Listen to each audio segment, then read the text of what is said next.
ሰላም ጤና ይስጥልን። ከሚዛን ሚዲያ የዕለቱን አባይ ዜናዎችን ይዘንላችሁ ቀርበናል። እስከ ዜናዎቹን ፍጻሜ አብራችሁ እንድትቆዩ በአክብሮት የጋበዝን። በቅድሚያም ወደ ያዝናቸው ወደ ሀገር ዜናዎች እናልፋለን። የመንግስት ተወካዮች ባሉበት በመጅሊስ ጉዳይ የመጀመሪያ ዙር የድርድር ውይይት ተካሄደ። በመጅሊሱ ላይ ሀገር አቀፍ ቅሬታና አቤቱታ አቅራቢ ግብረ ኃይል ወይም ኮሚቴ የመንግስት ተወካዮች ባሉበት በመጅሊስ ቅጥር ግቢ ውስጥ የመጅሊሱ ስራ አስፈጻሚ፣ የኡለማ ቦርድ አማካሪዎች በተገኙበት ውይይት መደረጉ ለማወቅ ተችሏል።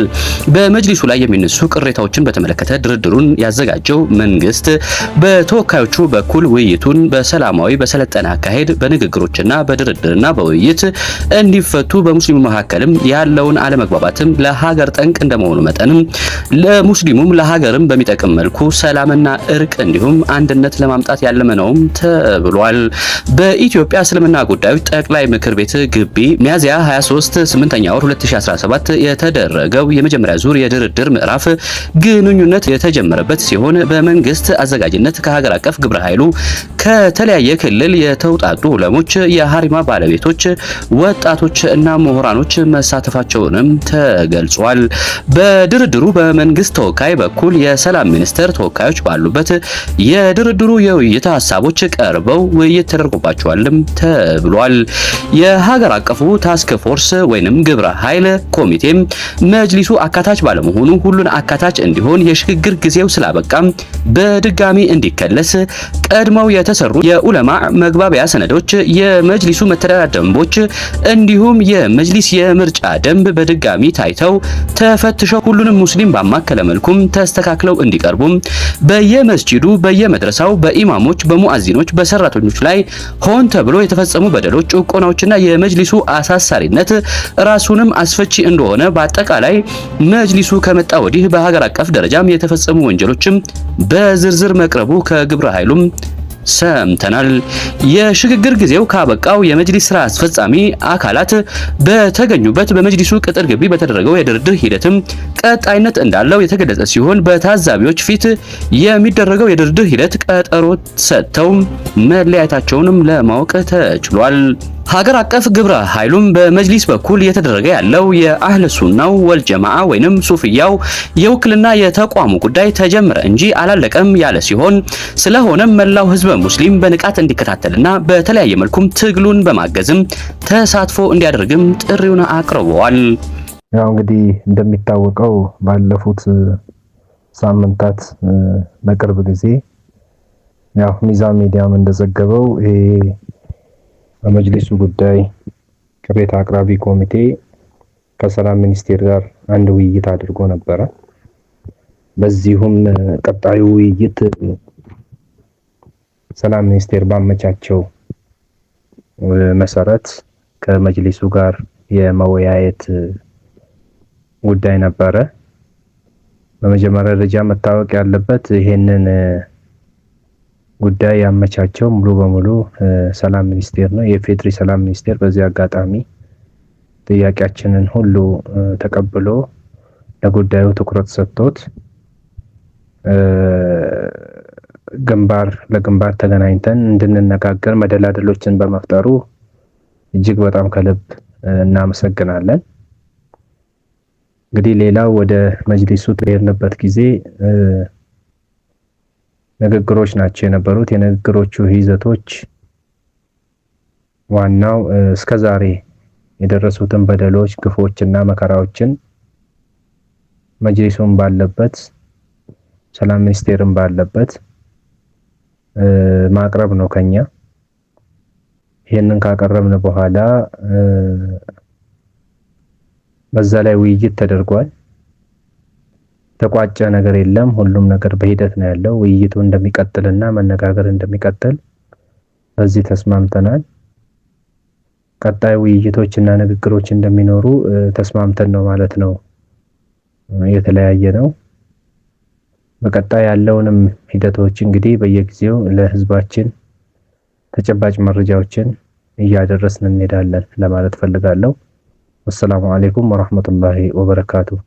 መጅሊሱ ከ40 በላይ ሀገራት ጋር ያደረገው ግንኙነትም ለውጥ አልባ መሆኑ ምንጮች ገለጹ። የኢትዮጵያ እስልምና ጉዳዮች ጠቅላይ ምክር ቤት በኃይል መጅሊሱን ከተረከበባቸው ባለፉት 3 ዓመታት ብቻ ከ40 በላይ ሀገራት መንግስት መዋቅሮች ጋር መገናኘቱንም ተገልጿል።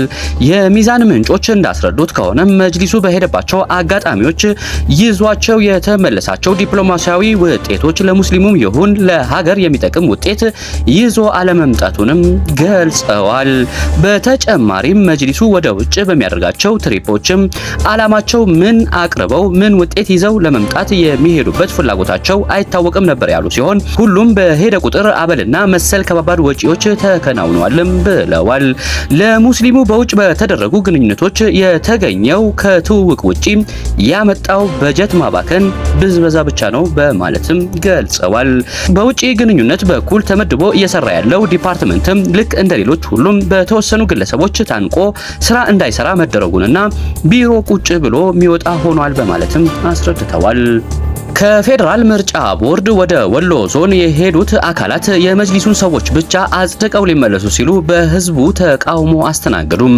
በአማራ ክልል ወሎ ዞን ከፌዴራል ምርጫ ቦርድ የሄዱት አካላትም የመጅሊሱን ሰዎች ብቻ መርጠው አጽድቀው ወደ አዲስ አበባ ሊመለሱ ሲሉ በሐይቅ ከተማ ሙስሊም አህል ሱና ወልጀማዓ ህዝብ ተቃውሞ ማስተናገዳቸው ምንጮቻችን ከስፍራው ገልጸዋል። ይህንን የምርጫ ቦርድ አግላይ ሂደት የተቃወሙ የሃይማኖት አባቶች ወጣቶች ከምርጫ ቦርድ ከተወከሉት መሐመድ ጠይብ እና ጧሂር ጋር ቢነጋገሩም እናስተካክላለን እንደግሟለን ቢሉም መጅሊሱ በፍጥነት ከክልሉ እንዲወጡ ማድረጉንም ለሚዛን ገልጸዋል። በወሎ ዞን የሚገኙ ጃማ ደጎሎ፣ ሐይቅ፣ ኮምቦልቻ፣ ወረኢሉ ወዘተ አህለ ሱና ወልጀማዓ ህዝቡ ያላሳተፈ በመጅሊሱ ብቻ ታዛቢነት የሚደረግ ምርጫ ተቀባይነት የለውም፣ ለአማራ ክልልም ስጋት እንጂ ሰላም አያመጣም በማለት በቦርዱ ላይ ያላቸውን ተቃውሞና ቅሬታም ገልጸዋል። ታውለደር ወረዳ ታውቃላችሁ መቼም ሐይቅ ከተማ ያው በኢማምነት ነው እንትምለው እና በዚህ በርዲ በሚባለው መረጣ በሚባለው መጅሊሱ እንዲመረጥ መንግስት ማዞ በተዘረጋበት ማለት ነው። እሱ በርዲ መጥቶ ዲኤስ ላይ አሁን ትናንትና እኛ አልሰማንም። እሱ ተመጣ 3 ቀኑ አሉ ሱፍያ ምንም ነገር አልሰማንም። ከላይ መቼም ሲመጣ ይሄ በርዲ የሚባለው ሁሉም በኩል አድርጎ ሲያበቃ ተሱፍዩና ተሰለፍያው አድርጎ ለማድረግ ያው ቦርዱን እንትን ብሎ ሲያበቃ ያው ያሸነፈው በሱፍያም ሆነ በሰለፍያም ሆነ ያሸነፈው ያው ተበላይነቱ ነው መጅሊሱ እንዲመራ በሚል መቼም ያው ታውቃላችሁ እንዲወጣ ማለት ነው። እና ቦርዱ መጣ ዲኤስ መጡ እኛ አልሰማንም። የኛ አሁን ለታ ማስከኞ ነው ሰኞ ለማስከኞ ነው በ2 ሰዓት ነው የሰማነው ማለት ነው። ከምርጫ ቀደም ብለው የሚደረጉ ምርጫዎች ከእውቅና ውጪ ናቸው ተባለም።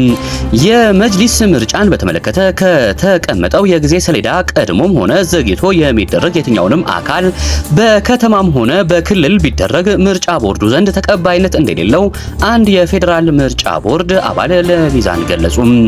የቦርድ አባሉ በዚህ መልኩ ምርጫ የተደረገባቸው አካባቢዎች ካሉ ህገ ወጥ ነው ያሉ ሲሆን እንደዚህ አይነት ምርጫ በሚካሄድባቸው አካባቢዎች ሙስሊሞች ቦታውን፣ ወረዳውንም ወይንም ዞኑን፣ ከተማውን በመጥቀስ አቤቱታቸው ለቦርዱ በፍጥነት ማሳወቅ ያለባቸው መሆኑንም ገልጸውልናል።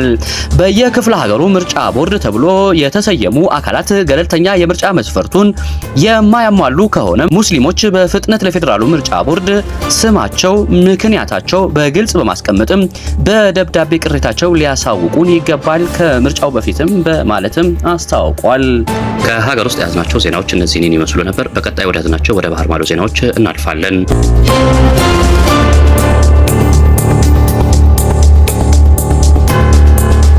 በኢስታንቡል በመቶዎች የሚቆጠሩ ሰዎች በፖሊስ ቁጥጥር ስር መዋላቸው ተገለጸ።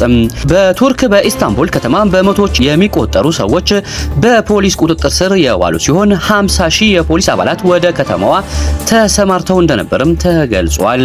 ፖሊስ ከ2013 ጀምሮ ሰላማዊ ሰልፎች በተከለከሉበት ወደ ታክሲም አደባባይ የሚደርሱ ሰዎችን ለማስቆም የህዝብ ትራንስፖርት ዘግቶ እንደነበርም ዘገባዎች አመላክተዋል።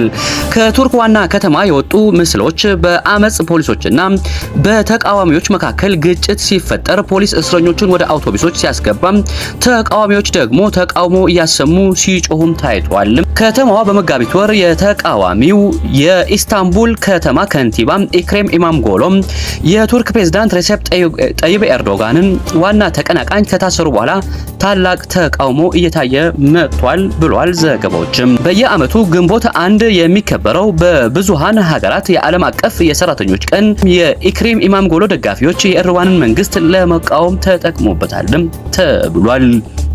ከሚዛን ሚዲያ ለዕለቱ ያዝናቸው ዜናዎች እነዚህን ይመስሉ ነበር። በቀጣይ እስክንገናኝ መልካም ጊዜ ተመኘን።